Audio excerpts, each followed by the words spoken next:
How to enable Android System WebView. Hello guys, this is Atticus and welcome back to another video. Today's video is about how you can enable Android System WebView.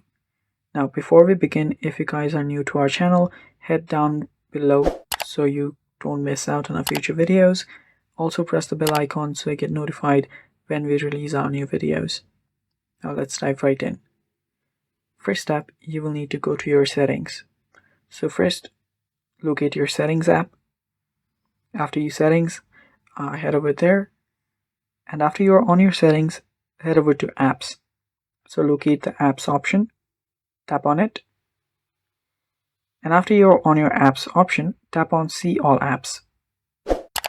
So if you don't see see all apps option, you will find something similar to it. So open that up.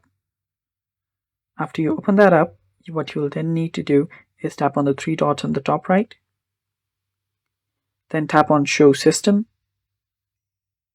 And after you do that, you will then be able to see your system apps. Now you'll need to find and select Android System WebView.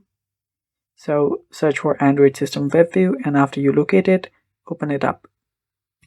After you open it up, if it's not enabled, simply tap on enable, which should be instead of the disabled option, and then enable it.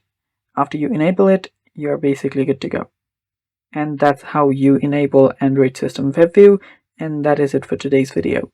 Thanks for watching. Stay tuned for more upcoming videos, and bye bye. Take care.